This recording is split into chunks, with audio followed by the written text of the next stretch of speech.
Hola. Probablemente pensaron que este video no iba a llegar nunca, pero ya llegó.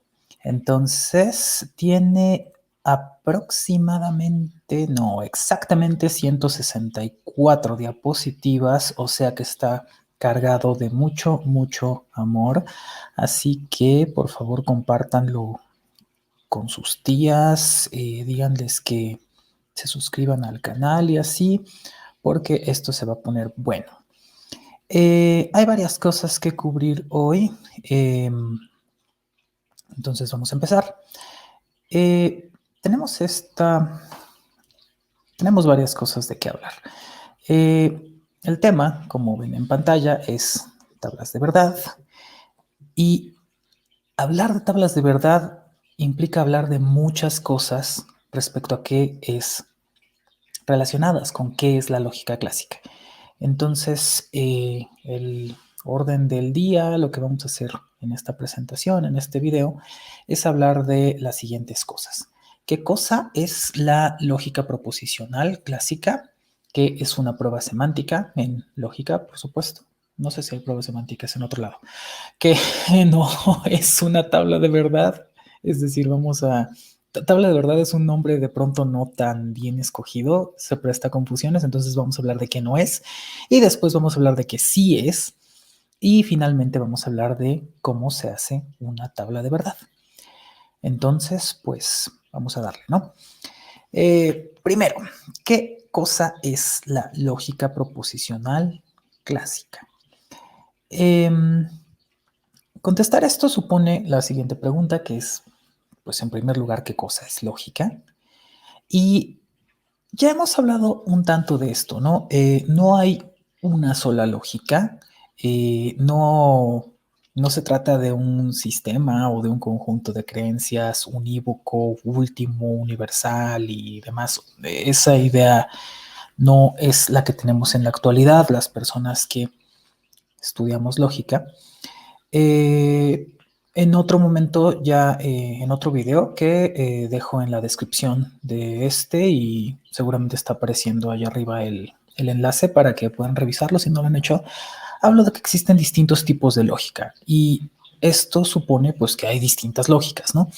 Entonces, hemos establecido la división entre lógica formal e informal, que pues es básicamente ¿qué significa que algo sea formal? Pues que funciona sin tiempo ni espacio. Eso es que algo sea formal, ¿no? Sin un contexto específico, en contraste con lo informal, que normalmente se trata de algo en específico, como la teoría de falacias o cosas por el estilo, ¿no? Eh, lógicas antiguas contra contemporáneas, que pues bueno, básicamente la lógica antigua es toda aquella antes de la aparición de la lógica clásica con la publicación de conceptografía y principio de matemática a inicios del siglo XX. A partir de ahí en adelante, pues digamos que es lógica contemporánea. Lógicas deductivas contra no deductivas. Las deductivas, pues las que tienen como forma de inferencia la deducción y las no deductivas, las que tienen alguna otra forma de inferencia como son la inducción, abducción, analogía. Y las lógicas clásicas contra las no clásicas. Básicamente, las clásicas son aquellas que cumplen con los principios aristotélicos, identidad, tercio excluso, no contradicción, y las no clásicas, pues aquellas que no cumplen con alguno de estos principios.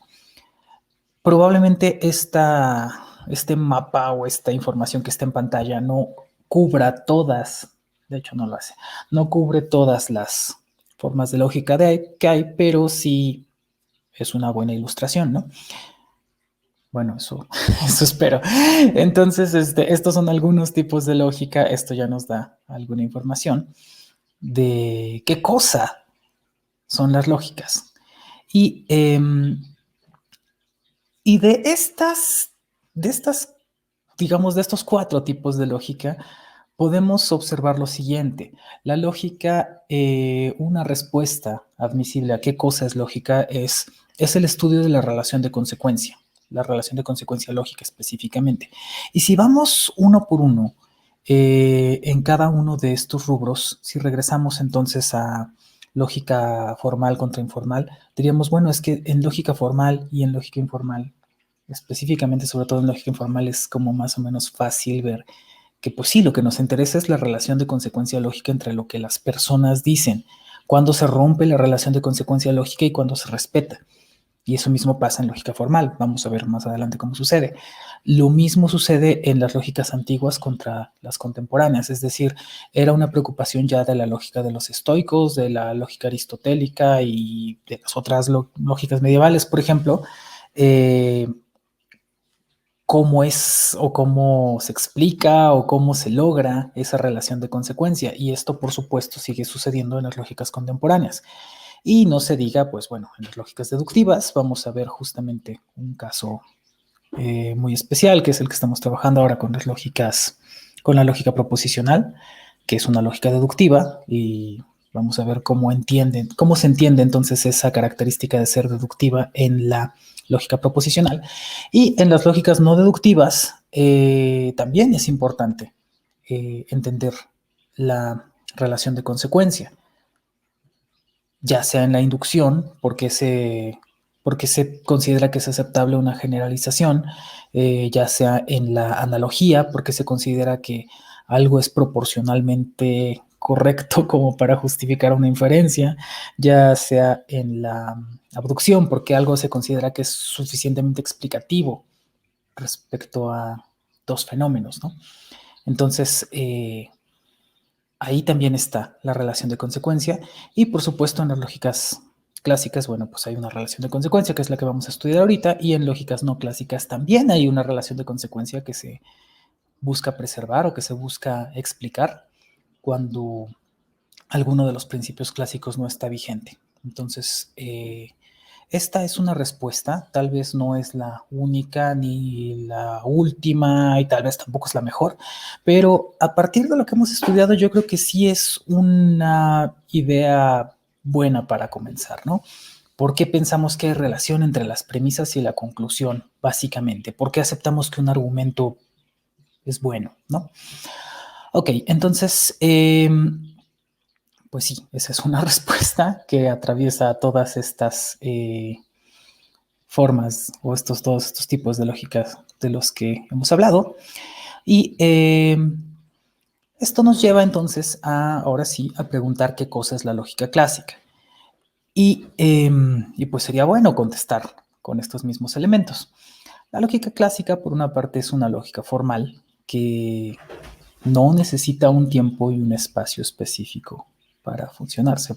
La lógica clásica va a hablar de cosas independientemente del contenedor. Básicamente no interesa. Eso es una característica pues muy importante de la lógica clásica o de los sistemas formales, porque pues en buena medida nos permiten preciarnos de cosas que conocemos de manera objetiva, como son las verdades lógicas, que es algo de lo que vamos a hablar más adelante, ¿no?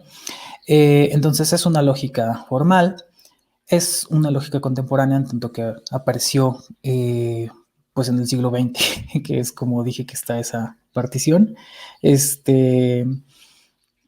básicamente lo que aprendimos de los trabajos de Frege y Russell, principio matemática y conceptografía, y es una lógica deductiva. Ahorita vamos a ver por qué es deductiva, pero bueno, la respuesta corta es porque su inferencia, la inferencia con la que funciona, pues es la deducción. Es de dos premisas, sigue necesariamente una conclusión. Esa es la idea de una lógica deductiva. Y es una lógica clásica, es decir, funciona con los principios aristotélicos clásicos: identidad, tercio excluso, no contradicción. Y todos estos aspectos los integra, pues sí, satisfactoriamente con respecto a la forma en la que estudiamos la relación de consecuencia. A la relación de consecuencia lógica en lógica clásica proposicional se le llama validez. Vamos a abundar en esto más adelante, ¿no? Entonces, otra característica importante, como su nombre lo dice, es que la lógica proposicional pues opera con proposiciones. ¿Qué cosas son las proposiciones? Perdón si escuchan ruidos, que Tenchi anda por allá escalando. ¿Qué cosas son las proposiciones? Son cosas que, una forma de hablar de ellas, ahorita voy a hablar más al respecto de las proposiciones, es algo que es puede ser o bien verdadero o bien ser falso. Es un portador de verdad, ¿no? Entonces, la lógica proposicional es un sistema formal que opera con razonamientos compuestos por este tipo de proposiciones, las que pueden ser evaluadas como verdaderas o falsas. ¿Qué cosas no son elegibles para hacer proposiciones? Nada más muy rápido. No sé, una idea simple, suelta. Por ejemplo, decir gato. Gato no es una proposición. Sin embargo, decir Tenshi es un gato, eso sí es una proposición. Es una proposición verdadera, además. Ok, entonces, bueno, no es una proposición, es un enunciado. Ahorita voy a hablar más de proposiciones, pero bueno, la idea es esa frase es algo que apunta a una proposición y puede ser un portador de verdad. Voy a abundar en eso un poco más adelante. Entonces, esta lógica proposicional que opera con proposiciones que son o bien verdaderas o bien falsas, tiene fundamentalmente dos tipos de pruebas sintácticas y pruebas semánticas. Las pruebas sintácticas están basadas en reglas, es algo que vamos a ver más adelante en otros videos, y las pruebas semánticas, pues, es de lo que vamos a hablar en este video y a continuación, ¿no? Entonces, eso nos lleva a la siguiente pregunta: ¿qué cosa es una prueba semántica? Una prueba semántica, bueno, aquí estoy citando a José Luis Gómez Torres, que escribió esta extraordinaria tesis de maestría en educación, bueno, de la maestría en educación media superior.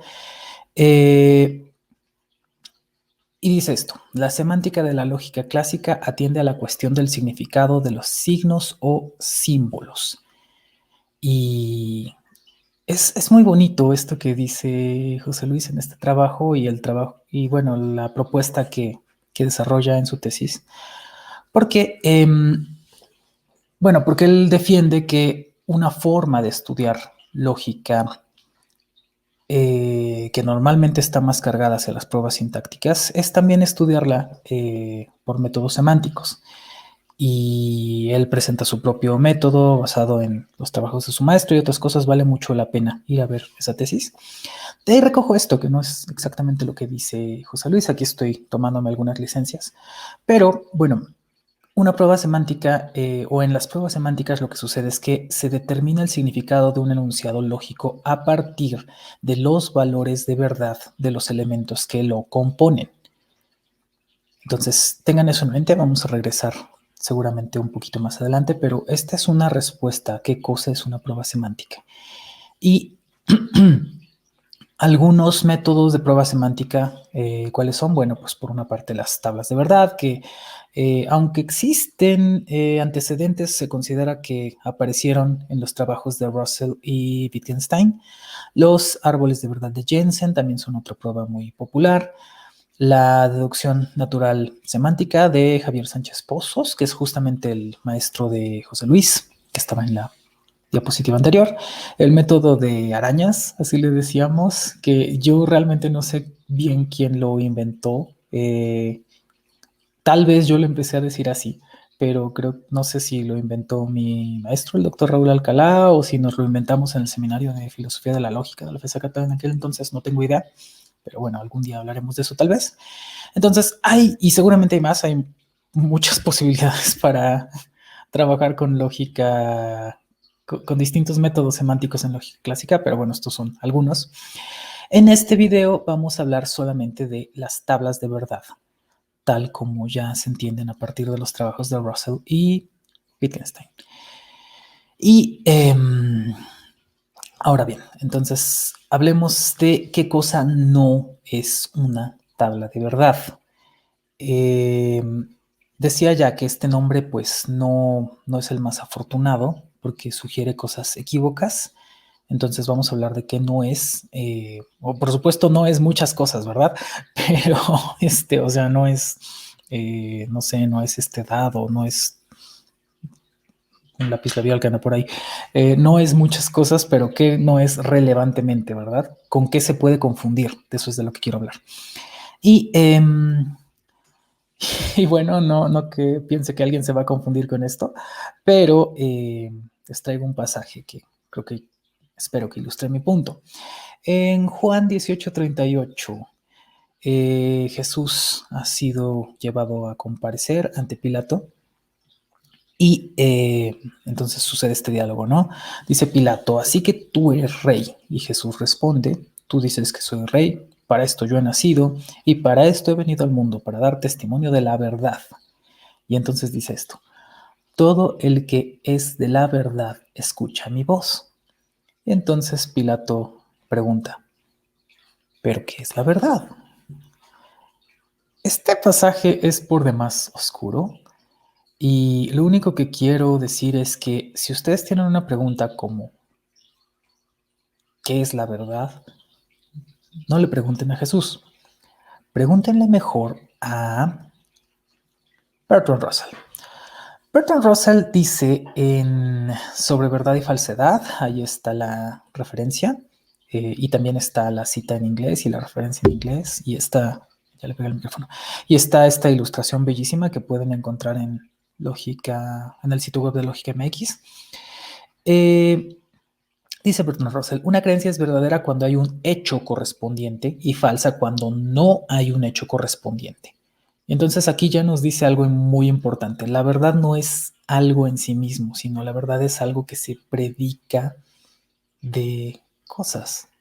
Hay cosas que son verdaderas, pero ¿cuáles cosas son verdaderas? Entonces, esta definición nos remite a otro trabajo de Bertrand Russell, que es sobre las proposiciones, qué son y cómo significan.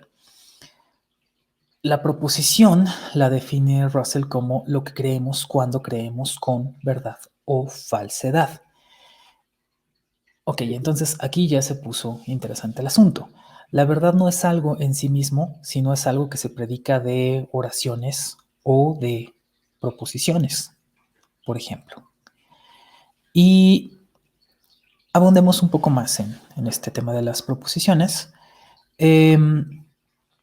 Hablar de proposiciones está relacionado con al menos dos cosas, actitudes proposicionales y hechos, según lo que acabamos de ver, ¿no? Los hechos, bueno, primero, ¿qué son las actitudes proposicionales? Pues son estados mentales que los agentes, las personas, tenemos respecto a proposiciones. ¿Y qué son los hechos? Pues los hechos son las cosas que constituyen el mundo. Entonces,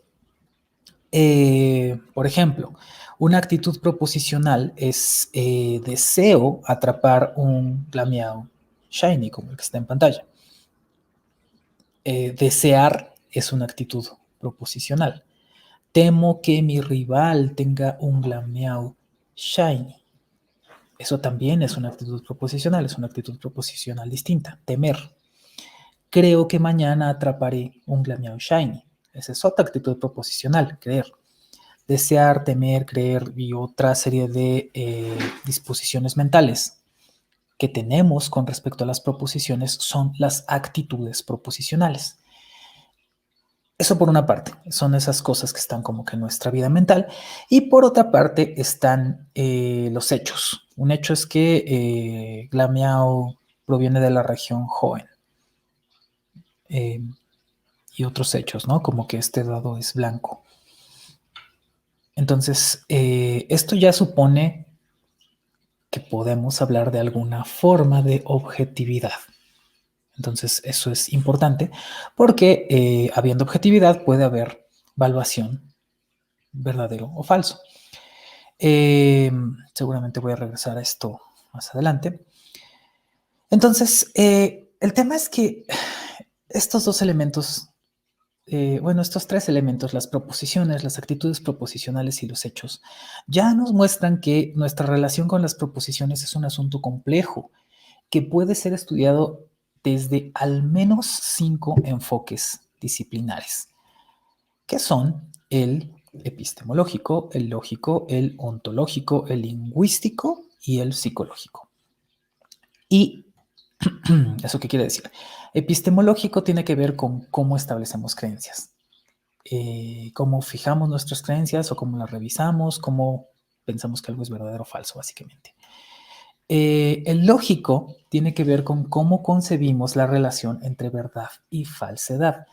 Esta descripción de el aspecto lógico seguramente sería muy cuestionada, pero ahorita voy a explicar exactamente a qué me refiero en las siguientes diapositivas. Entonces, por lo pronto, concédanmelo un poquito. Luego, hablamos de lo ontológico, cómo de hecho son las cosas, de lo lingüístico, cómo es que hablamos de las cosas, y de lo psicológico, cómo es nuestra vida mental, cómo concebimos esas proposiciones. Entonces, de todos estos aspectos, en lógica proposicional solo nos enfocamos en este aspecto lógico, cómo concebimos la relación entre verdad y falsedad. Todas las otras cosas no es que no sean importantes, son importantísimas, pero son importantísimas en su propio espacio disciplinar. En lógica proposicional solo nos vamos a enfocar en este aspecto, y ahorita voy a explicar de qué modo. Todos estos aspectos están relacionados con cómo concebimos lo que es verdadero. Las tablas de verdad, que es de lo que nos ocupamos ahorita, e incluso la lógica proposicional, solo se refiere a este aspecto. Y entonces ustedes dirían, entonces, ¿por qué se les llama tablas de verdad si solamente ven un aspecto tan chiquito? Dices, bueno, pues no siempre se escogen los mejores nombres, ¿no? En fin. Pero esto es muy importante, quiero insistir en esto. Cuando hablamos de verdad o de falsedad, estamos hablando de un fenómeno muy complejo. Y las tablas de verdad y la lógica proposicional estudian un aspecto muy particular del fenómeno que es la verdad. Es importante no confundirse con eso. ¿Ok? Bueno, y ahora sí vamos a qué cosa es la tabla de verdad, que sí es la tabla de verdad. Bueno, la primera cuestión es, me quedé en esto, ¿no? Decía en estas diapositivas anteriores cómo concebimos la relación entre verdad y falsedad. Yo ahorita explico por qué. Lo que dije es, el aspecto lógico tiene que ver con cómo concebimos la relación entre verdad y falsedad y qué consecuencias inferenciales tiene que pensemos en dicha relación de una forma en específico. ¿A qué me refiero? Bueno, en lógica proposicional clásica, las variables pueden ser o bien verdaderas o bien falsas, pero necesariamente una de las dos. Entonces tú puedes tener una proposición cualquiera y tal vez no sabes si es verdadera o falsa. Te dicen algo como los Blaziken son originarios de Hoenn y tú que no sabes nada de Pokémon no sabes si es verdadero o falso. Pero lo que sí sabes es que necesariamente es o bien verdadero o bien falso. Y eso ya tiene ciertas implicaciones. Eso es de lo que se trata la lógica proposicional. Entonces, bueno, eso que acabo de decir es el principio del tercio excluso aristotélico, que como dijimos, pues la lógica proposicional clásica, pues es clásica y por lo tanto tiene vigentes el principio del tercio excluso, pero no solo el principio de tercio excluso, sino además el principio de identidad y el principio de no contradicción. Tener estos tres principios vigentes y observar que se cumplan siempre ya tiene muchas implicaciones para cómo concebimos el mundo y para qué inferencias se pueden llevar a cabo. Si todo el tiempo estamos cuidando que se cumplan estos principios, tenemos muchísimas cosas que inferir. De eso se trata la lógica clásica. Ok, entonces decía, la lógica proposicional clásica, bueno, tiene estas proposiciones y se trata de un sistema formal, sin tiempo ni espacio, que opera con razonamientos compuestos por este tipo de proposiciones, que van a ser además razonamientos deductivos. Entonces, la forma en la que se trabaja en lógica clásica son, digamos, dos grandes grupos. Por un lado, pruebas sintácticas y por otro, pruebas semánticas. Y de las pruebas sintácticas voy a hablar, vamos a hablar en el futuro cercano. Y de las pruebas semánticas es de lo que estamos hablando ahorita. Entonces, regresemos con nuestra definición que nos dio José Luis respecto a las pruebas semánticas a hablar ahora de la tabla de verdad. De hecho, si nos quedamos con la misma definición, es un tipo de prueba semántica, la tabla de verdad, que sirve para determinar el significado de un enunciado lógico a partir de los valores de verdad de los elementos que lo componen. Eso tiene mucho sentido. Específicamente, la tabla de verdad nos va a decir cuándo un enunciado es verdadero y cuándo es falso. Entonces, ¿y cómo lo hace? Pues a partir del significado de los símbolos y su relación con las proposiciones. Intrigante, ¿no? Vamos a ver cómo pasa. Entonces, ahora sí llegamos a cómo se hace una tabla de verdad. Eh, bueno, aquí utilicé una numeración que ya no voy a respetar, creo. No estoy segura. No importa. Entonces, lo primero que hay que entender es cuál es el lenguaje de la lógica proposicional clásica. Los expedientes formales. Hay más expedientes formales que estos. Estos son como los más básicos y universales. ¿Y por qué les digo expedientes formales? Recuerden que también dejo enlazado, dejo el enlace en la descripción y también seguramente está apareciendo por acá el enlace al video donde hablo sobre el principio cooperativo de Grice. Grice distingue expedientes formales de informales. Los expedientes formales son como estos que están ahí, que pues son propiamente los elementos del lenguaje de la lógica clásica. Y los informales son, digamos que, un tipo de correlato que tienen en nuestro lenguaje natural. Es muy importante entender que cuando hablamos en términos de lógica clásica, estos símbolos están definidos exclusivamente por valores de verdad. Cuando hablamos en el lenguaje cotidiano, a veces funcionan de manera semejante y a veces no. Entonces es muy importante observar eso. Y se va a ver más adelante a detalle cuando se cumple y cuando no, ¿no? Entonces, bueno, hay más de estos expedientes formales, por supuesto. El bicondicional, la exclusión, la barra de Sheffer, la daga de Quine, todos estos se van a definir de manera veritativo-funcional, pero estos son los básicos. Y a partir de estos, además, se pueden definir los otros. Entonces, empezamos por aquí. Están entonces la negación, la conjunción, la disyunción y la implicación. Y ahorita vamos a ver sus partes y otras cosas. Menciono que además son consignificativos. Esta palabra es medieval. Quiere decir que si estos símbolos no están interactuando con proposiciones, no pueden tener un valor de verdad propio. Su valor siempre depende del valor de las proposiciones con las que interactúa y, bueno, la forma en la que están definidos como constantes. Ahorita vamos a ver cómo sucede esto, ¿no? Les decía, esta es una palabra como medieval. Es como se refiere Alberto de Sajonia curiosamente, a las palabras, a los expedientes informales, palabras como y, no, o sí, entonces, también solamente tienen significado o solamente podemos determinar su veracidad o qué significan en conjunción con otras cosas. No son capaces de significar por sí mismas. No llegas y dices y solito no significa nada. Entonces tienes que decir algo y otra cosa para que tenga sentido. Bueno, entonces es nada más esa idea. Y están entonces los expedientes formales y los signos de agrupación, que son fundamentalmente los paréntesis que están hasta la derecha, los corchetes que están en medio y las llaves. Esas llaves que están ahí, que son lo primero de izquierda a derecha, son de teoría de conjuntos más propiamente.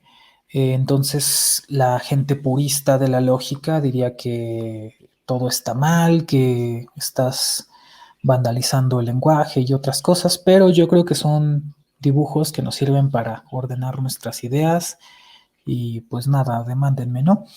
Ok, y vamos a ver más adelante cómo funcionan los signos de agrupación.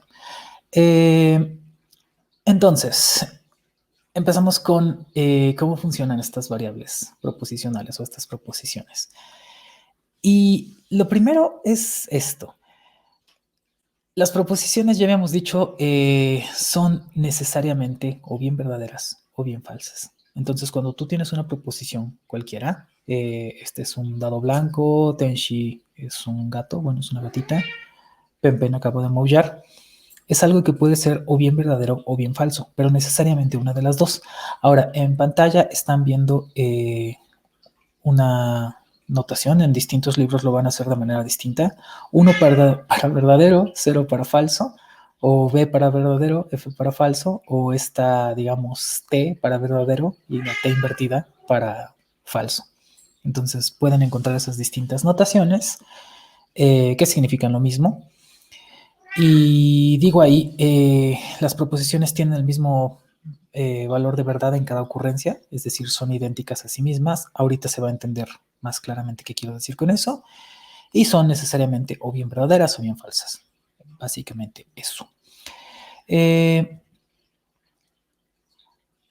Entonces hay que hacer una pequeña síntesis. El lenguaje de la lógica proposicional clásica está compuesto por proposiciones, las letras normalmente, P, Q, R, es como solemos empezar y como lo van a encontrar en distintos libros.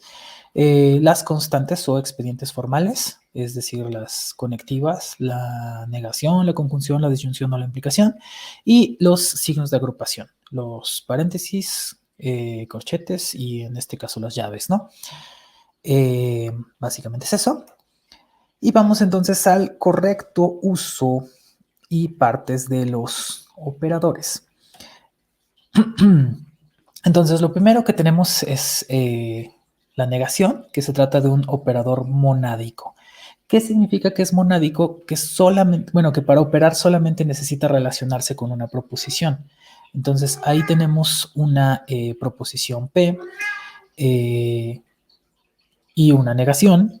Entonces, pues P es una proposición que está negada y la negación, pues es la negación que está a su izquierda. Eso es todo. Ahora, la conjunción, la disyunción y la implicación, en cambio, son operadores diádicos.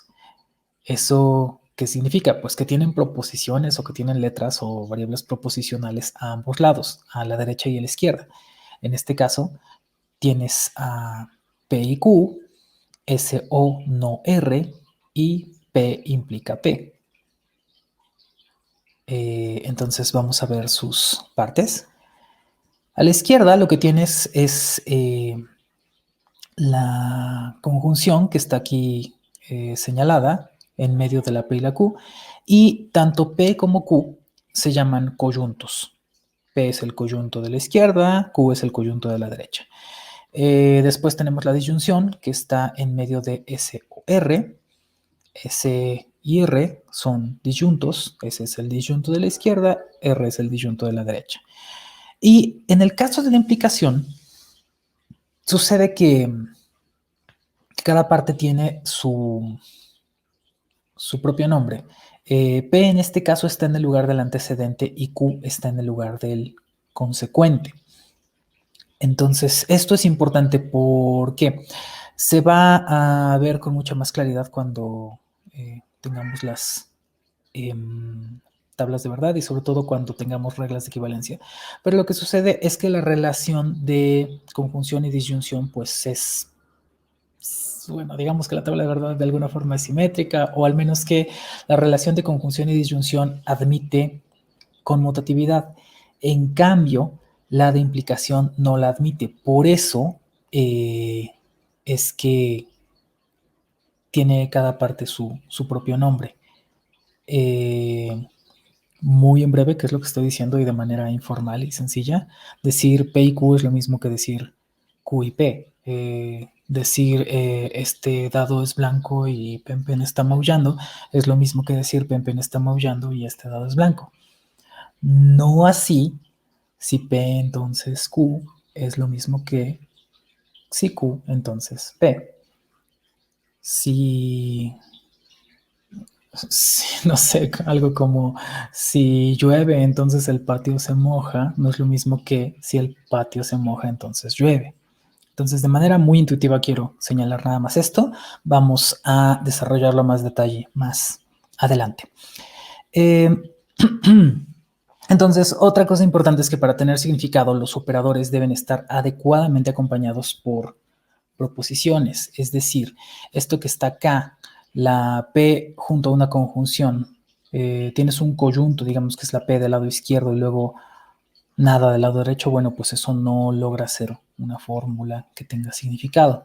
Lo mismo en el otro caso, tienes el disyunto del lado derecho que sería no R, pero no hay nada del lado izquierdo. Entonces esta disyunción no puede tener significado. Y lo mismo con esta implicación que no tiene antecedente. Y bueno, esta negación sola tampoco significa nada.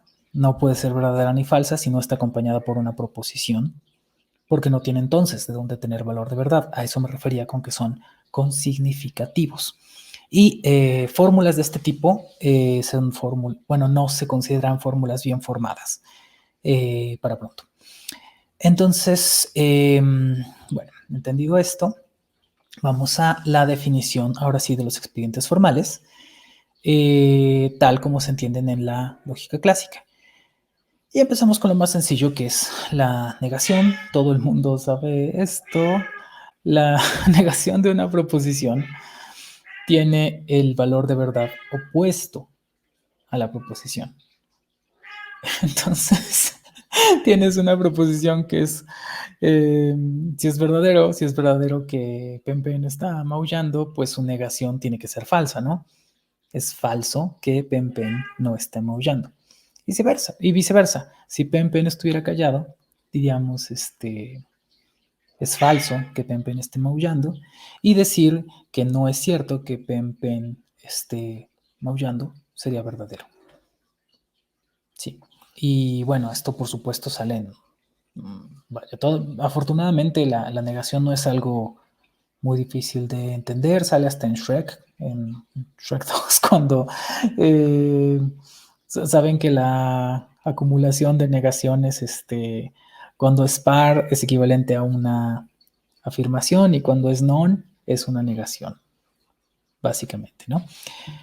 Vamos a hablar más de esto cuando hablemos de reglas de equivalencia. Bueno, eso es en cuanto a la negación. En cuanto a la conjunción, se define de esta forma. Solo es verdadera cuando ambos coyuntos son verdaderos.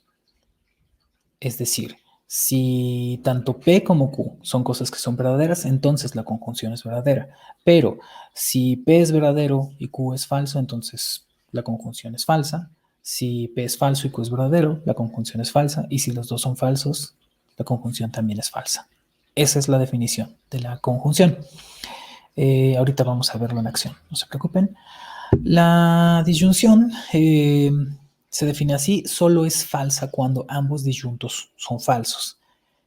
Entonces, esto se traduce en estas combinaciones. Si P es verdadera y Q es verdadera, pues la disyunción es verdadera. Si P es verdadera y Q falsa, pues la disyunción también es verdadera. Si P es falsa y Q verdadera, la disyunción también es verdadera. Y si ambas son falsas, es solo en ese caso la disyunción es falsa. Esta disyunción, otra vez, recuerden lo que dije hace rato, estamos definiéndola en términos puramente veritativos funcionales. Es decir, cuando alguien te pregunta qué significa la disyunción lógica, lo que contestas es estos valores de verdad. Esa es su definición. Es una disyunción que solo es falsa cuando ambos disyuntos son falsos. Ahorita más adelante voy a hablar de cómo esto se puede confundir cuando hablamos en términos de lenguaje natural, ¿no? Pero por lo pronto esta es la definición que vamos a utilizar. Y la implicación solo es falsa cuando el antecedente es verdadero y el consecuente es falso. Es decir, antecedente verdadero y consecuente verdadero es una implicación verdadera. Antecedente verdadero y consecuente falso es falsa la implicación.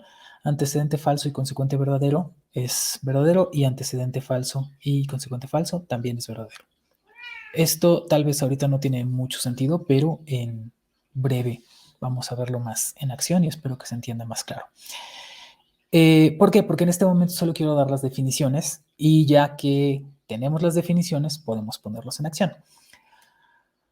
Entonces, decía hace un momento que tanto la conjunción como la negación se parecen en su funcionamiento a los expedientes informales y no.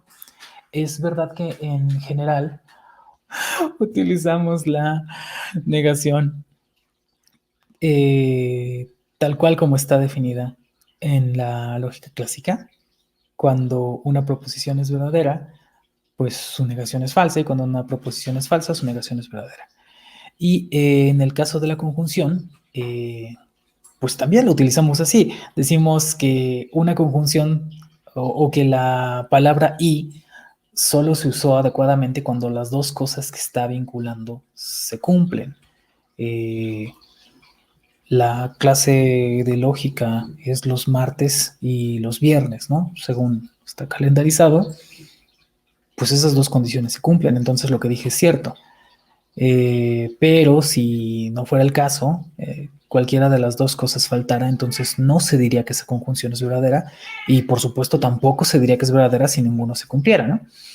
Entonces, conjunción y negación funcionan muy parecido, se cumplen casi siempre con cómo los entendemos en el lenguaje natural.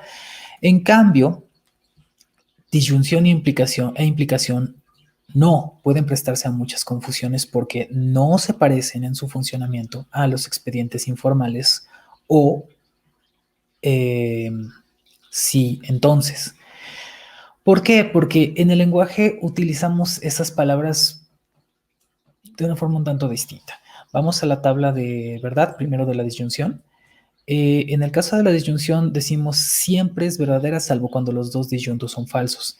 Y normalmente no es así que utilizamos la disyunción. Esta se le suele llamar disyunción inclusiva, que es la que utilizas cuando, pues, digamos que los dos disyuntos te son admisibles, ¿no? Piensen en el caso en el que van a ir a una fiesta, no sé, dices, quiero ir o voy a ir con Ebert o con Fabio. Y resulta que dices, sí fue Ebert, pero no fue Fabio. Bueno, tu disyunción es verdadera.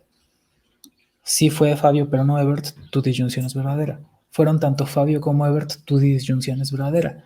¿Dónde es falsa? Cuando no fue ninguno de los dos. Ese es el caso que mejor ilustra la disyunción, me parece.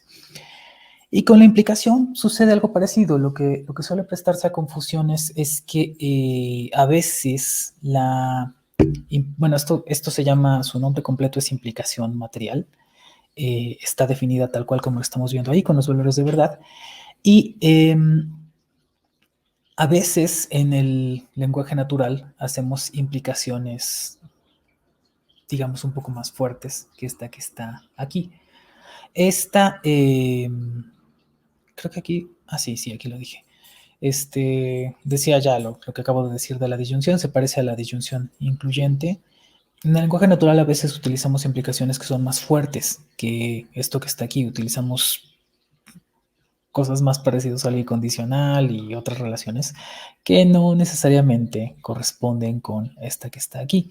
Esta implicación se parece a el uso del condicional que tenemos cuando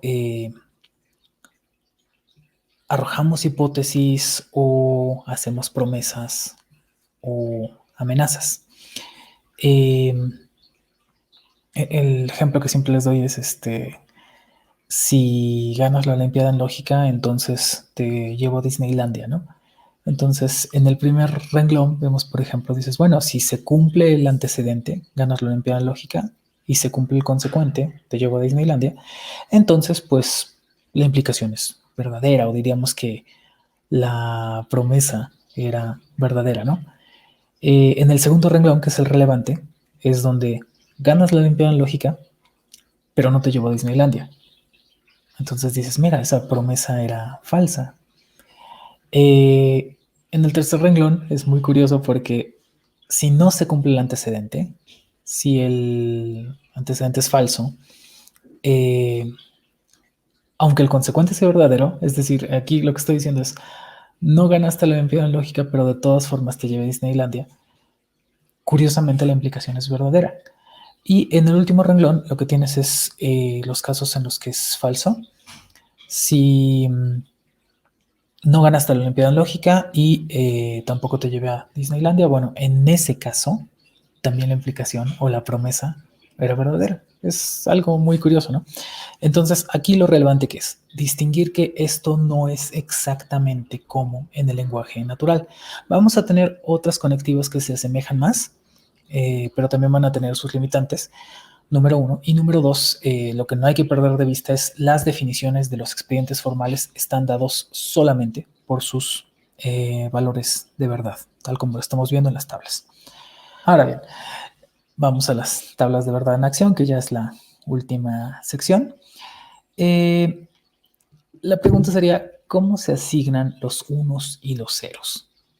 Y la respuesta es, bueno, para cualquier proposición que tú tengas, es o bien verdadera o bien falsa. Entonces no importa que tú no tengas información de lo que esté hablando esa proposición o que no tengas ni idea de nada. Si tienes una proposición en lógica clásica, pues tiene que ser o bien verdadera o bien falsa. Entonces cualquier proposición P va a tener esos valores. Entonces, ¿cómo asignamos no P? Bueno, de esto tenemos bastante idea ya. Los valores de P pues son los únicos que pueden ser y los valores de no P corresponden a lo opuesto de lo que P dice. Es decir, si P es verdadera, no P es falsa, y si P es falsa, no P es verdadera. Ahora bien, ¿qué pasa si tenemos algo como esto? El anterior era el operador monádico, ahora ya tenemos uno diádico. P, por supuesto, en cada una de las ocurrencias se le llama cada vez que aparece la variable en un enunciado, pues tiene los mismos valores de verdad, ¿no? Siempre. Y pues son necesariamente o bien verdadero o bien falso. Y ahora sí, ya estamos asignando valores según la definición, en este caso de la implicación. Consideramos los valores de las dos cosas que están respectivamente como antecedente y consecuente, aunque en este caso pues es la misma proposición y por lo tanto son el mismo valor, ¿no? Entonces, si tienes antecedente verdadero y consecuente verdadero, pues la implicación es verdadera. Y si tienes antecedente falso y consecuente falso, la implicación también es verdadera. Vamos a ver un caso un poquito más complejo, aunque todavía con una sola proposición. En este caso lo que tenemos es una conjunción que a la derecha tiene la proposición P solita y a la izquierda tiene una implicación. Entonces vamos a ver cómo se hace. O más bien, ¿qué se hace primero? Primero tienes que determinar el valor que puedes conocer a partir de las proposiciones específicas. Entonces tienes que esta implicación está compuesta por estas proposiciones que tiene a los lados. Entonces, si el antecedente es verdadero y el consecuente es verdadero, pues la implicación es verdadera. Y si el antecedente es falso y el consecuente es falso, la implicación es verdadera. Y ya que tienes esta implicación, ahora puedes conocer el valor de la conjunción que está a la derecha. Y bueno, en esta conjunción, entonces, dado que el coyunto de la derecha y de la izquierda son verdaderos por la definición de la conjunción es verdadera. Y, en cambio, en el último renglón, dado que el coyunto de la izquierda es verdadero, pero el de la derecha es falso, entonces la conjunción es falsa. Y aquí hay algo muy importante que notar, que es que tenemos que tener siempre en mente la jerarquía de las conectivas con respecto a los paréntesis. Ahí decía hace rato que información relevante, ¿no? Y ahorita vamos a ver por qué. Tenemos esta misma tabla de verdad que ya revisamos de esta conjunción, de donde, con respecto a esta otra, donde pasan cosas muy parecidas, ¿no? Hay tres ocurrencias de la proposición P y están relacionadas como que por las mismas conectivas, por la implicación y la conjunción, incluso aparentemente en el mismo orden. Pero los paréntesis y los corchetes están agrupando las cosas de manera distinta. Entonces, del lado izquierdo, ¿qué tenemos? Tenemos que la conectiva principal es una conjunción que está compuesta por un lado, del lado izquierdo por una implicación y del lado derecho por la proposición P. En cambio, del lado derecho lo que tenemos es que la conectiva principal es una implicación cuyo antecedente es la proposición P y cuyo consecuente es la conjunción de P y P. Y eso cambia todo, porque para determinar el valor de verdad de esta implicación tenemos que hacer un proceso distinto. Tenemos primero que, bueno, por supuesto, P va a tener exactamente los mismos valores, pero vamos a ver que el resultado va a diferir, porque determinamos primero el valor de la conjunción, que es en este caso el consecuente, y dado que, bueno, tenemos en el primer renglón P verdadero y P verdadero de los dos lados, pues la conjunción es verdadera, y luego falso y falso, pues es falso, ¿no? Y así ya tenemos entonces valores para el antecedente y para el consecuente. El antecedente es verdadero y el consecuente es verdadero. Eso nos da que ese renglón es verdadero. Y después el antecedente es falso y el consecuente es falso. Eso nos da también verdadero. Y aquí tenemos algo muy importante que notar. La sola variación en la forma en que está esto agrupado hace que tengan distintos valores de verdad, porque son expresiones diferentes. Entonces, un error en la forma de agrupación puede costar muy caro. Es algo que hay que tener presente desde el principio, ¿vale? ¿Qué pasa cuando hay más de una proposición? ¿Qué es lo que he visto? ¿Qué es lo que hemos visto hasta ahorita? Bueno, pues una definición útil que tener en mente es esto. El número de renglones, las filas horizontales de una tabla de verdad, atiende al número de proposiciones que tiene siguiendo la fórmula 2 a la n. Las proposiciones tienen el mismo valor de verdad en todas las ocurrencias. ¿Qué significa esto? Que si quieres hacer una tabla de verdad donde hay una sola proposición, pues va a tener solamente dos renglones, ¿no? Uno para el valor verdadero y otro para el valor falso. En cambio, que si tienes dos proposiciones, no, hasta ahí no. Bueno, en cambio, si tienes dos proposiciones, va a haber cuatro renglones. ¿Por qué? Porque lo que tienes que tener es la combinación donde tienes los dos valores verdadero y verdadero, verdadero y falso, y posteriormente falso y verdadero, falso y falso. Y ahí tienes todas las combinaciones posibles de los dos valores de verdad para las dos proposiciones. Ahora, ¿qué pasa cuando tienes tres proposiciones? Bueno, pues tienes entonces que tener 8 renglones. Y se distribuyen así. Primero, por ejemplo, 4 veces verdadero para P, 4 veces falsos, 2 veces verdadero para Q, 2 veces falso, 2 verdadero, 2 falso, y para R, 1 y 1.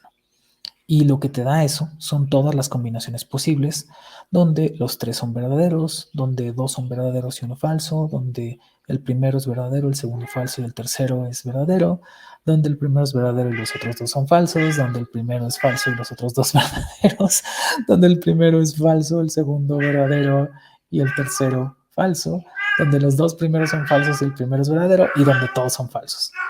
Ven acá. Ok. Entonces, eso pasa cuando tienes tres variables. Entonces te da 8 renglones. Cuando tienes 4 variables, entonces te queda una tabla de verdad de 16. Esta combinación no la voy a explorar. Pero bueno, observan que sigue el mismo principio, ¿no? Tienes 8 valores, 8 veces asignado verdadero para P y luego 8 veces falso. 4 veces verdadero para Q, 4 veces falso, 4 verdadero, 4 falso. Y luego para R, 2 2 veces verdadero, 2 veces falso, 2 verdadero, 2 falso, 2 verdadero, 2 falso, 2 verdadero, 2 falso, y para ese 1 y 1, ¿no? Y así completas las 16 combinaciones posibles para P, Q, R y S, de donde todos son verdaderos a donde todos son falsos. Y por supuesto, si tuvieses 5 P, Q, R, S, T, pues entonces tendrías 32 renglones. Esto ni siquiera cabe en pantalla y por supuesto nunca vamos a hacer algo así, y mucho menos la de 64.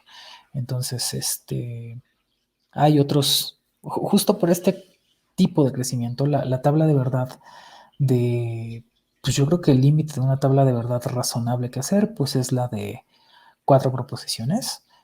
Y pues hay otras pruebas semánticas más prácticas, ¿no? Entonces, bueno, pero esto es solamente para ilustrarles cómo crece la tabla de verdad y, y ya. Y entonces, regresemos a terreno seguro. Aquí estamos con P, todo el mundo ya entendió que es necesariamente o bien verdadera o bien falsa. Y también parece que ya se entendió que P y Q pues tienen que tener esta distribución donde son ambas verdaderas, o la primera verdadera y la segunda falsa, la primera falsa y la segunda verdadera, o ambas falsas. Y vamos a ver cómo se comporta ya asignando valores de verdad, que hasta ahora es algo que solo ha dado como una definición, pero pues vamos a ver cómo sucede, ¿no? Entonces, ¿de dónde vienen los valores de P? Pues de las combinaciones posibles, lo mismo que el de Q. Es decir, estos que están en verde son los de P, los que están en azul son los de Q. ¿Listo? P, Q. Ya está. Entonces, aquí lo que vamos a llegar es a la definición. Antecedente verdadero y consecuente verdadero, pues verdadero. Para la implicación, verdadero y falso, falso. Falso y verdadero, verdadero. Falso y falso, verdadero. Sin sorpresas. ¿Ok? Pero aquí se pone interesante, porque lo que tenemos es P implica no Q. Entonces, P y Q, por supuesto, van a tener los mismos valores que ya les asignamos en azul y verde, pero el consecuente de esta implicación no es Q, es la negación de Q. Entonces, para conocer el valor de esta implicación, lo que tienes que conocer primero es el valor del consecuente, y el consecuente es esa negación. Entonces, la negación va a tener primero el valor, en el primer renglón va a ser falso. Bueno, por supuesto tenemos que saber entonces cómo es Q.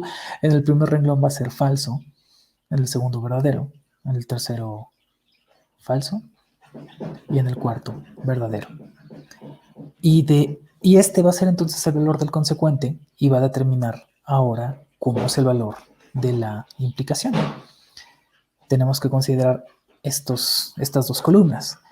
Entonces, en este caso, ¿qué sucede? El antecedente es verdadero y el consecuente es falso, por lo tanto la implicación es falsa. Antecedente verdadero y consecuente verdadero da verdadero. Antecedente falso y consecuente falso da verdadero. Y antecedente falso y consecuente verdadero también da verdadero. Y vamos con uno un poquito más complejo, pero que funciona, por supuesto, con los mismos principios. Tienes otra vez las mismas variables, y lo que tienes que saber primero ahora es otra vez el valor del consecuente, porque esa implicación es la conectiva principal. El antecedente es P y el consecuente es la negación de la conjunción de Q y P. Entonces, lo primero que tienes que saber es cuál es el valor de Q y P. Entonces, según la definición de la conjunción solo es verdadera cuando los dos valores son verdaderos, que es lo que pasa en el primer renglón. En el resto de los casos, al menos una es falsa. Entonces, son falsos. En el segundo y tercer renglón, al menos una es falsa, y en el cuarto renglón, ambas son falsas. Entonces, queda verdadero, falso, falso, falso. Después determinamos el valor de la negación. Entonces, lo que está negando aquí es a la conjunción. Eso significa que el valor de la negación va a ser el opuesto del de la conjunción. Pen, ya, por favor. Entonces, la negación, bueno, si el valor es verdadero, va a ser falsa. Si es falso va a ser verdadero y bueno, el resto de los casos va a ser verdadero, por supuesto. Y luego tenemos que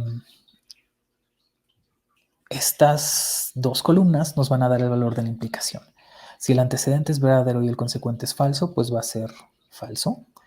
Si el antecedente es verdadero y el consecuente es verdadero, va a ser verdadero. Y antecedente falso siempre da una implicación verdadera. Y ya, así lo hacemos. Recapitulando, entonces, el número de renglones que una tabla de verdad tiene atiende al número de variables siguiendo la fórmula 2 a la n. Entonces, en este caso, por ejemplo, tenemos dos variables, por lo tanto tenemos 4 renglones. En cada ocurrencia, las proposiciones tendrán el mismo valor de verdad, siempre, por identidad, ¿no? Por principio de identidad, lo que dices es, siempre que salga P, va a tener el mismo valor de verdad, lo mismo que Q, siempre debe ser el mismo exactamente. Frost. Entonces, Frost, no. Ven acá, corazón. A ver, vente por acá. Uy. Eso, ya. Me estás jalando el cabello. Ok. Ok, entonces, ¿qué estaba diciendo? Ah, sí. Bueno, sí, cada ocurrencia tiene siempre el mismo valor, de verdad. Ok. Después, debe comenzarse siempre por las relaciones debe comenzarse siempre a asignar valores por las relaciones entre proposiciones, porque son aquellas donde tienes valores de verdad. Es imposible que lo hagas de otra forma. Entonces, en este caso, por ejemplo, tendrías que ir primero con esa implicación, luego con esa conjunción y luego con esa implicación. Ahorita vamos a ver cómo se hace. ¿Y por qué? Pues de manera inversa lo que verías es, pues mira, la conectiva principal es esa implicación que tiene como consecuente a Q y tiene como antecedente todo lo que está en el corchete. El valor de verdad de todo lo que está en el corchete está, digámoslo así, condensado en esa conjunción. ¿Esa conjunción de qué está hecha? De P, que está a su derecha, y de la implicación, que está a su izquierda. Y la implicación, ¿qué es lo que tiene? Pues a P y a Q. Entonces, vamos a ver cómo sucede. Decía que los valores de verdad se asignan siguiendo las definiciones de las conectivas, es decir, las constantes. En este caso, P implica Q, pues ya sabemos que tiene estos valores, siguiendo la definición de que la implicación solo es falsa cuando el antecedente es verdadero y el consecuente es falso. Después tenemos la conjunción, que solo es verdadera cuando ambos coyuntos son verdaderos, como sucede aquí en el primer renglón, y en el resto de los casos es falso. Y después, en tercer lugar, ya que tenemos el valor de la conjunción, pues determinamos el valor de la implicación, ¿no? Que, como dijimos antes, según la definición, solamente es falsa cuando el antecedente es verdadero y el consecuente es falso. Aquí solamente sucede un caso que veamos el antecedente verdadero y sucede que el consecuente también es verdadero, pues por lo tanto este es verdadero. Y como el resto de los antecedentes son falsos, pues ya sabemos que el resto de los valores va a ser verdadero. Y ya acabamos. Entonces, si la evaluación final es siempre verdadera, es decir, en cada uno de los renglones da verdadero, esta fórmula se considera o se llama una tautología. Las evaluaciones que pueden resultar en las tablas de verdad son básicamente 3. En primer lugar, las tautologías como esta, que son siempre verdaderos. En segundo lugar, las contradicciones, que son siempre falsas, como está ahí la tabla de verdad de P y no P, nunca es verdadero. Y en tercer lugar, la contingencia, es decir, que a veces tiene un valor, a veces es verdadero y a veces falso, ¿no? Entonces, los argumentos con evaluación tautológica se denominan válidos. Hace algunos minutos hablé de eso. Y También nos referimos a las tautologías como verdades lógicas en lógica proposicional. Entonces, estos, digamos, nombres que tiene este fenómeno, por decirlo así, los argumentos válidos, las verdades lógicas o las tautologías, van a jugar un papel muy importante en la forma en la que hacemos inferencias en lógica proposicional. Es de lo que vamos a hablar en lo posterior, pero pues por lo pronto es todo. Espero que haya sido suficientemente claro, que haya sido entretenido o algo así.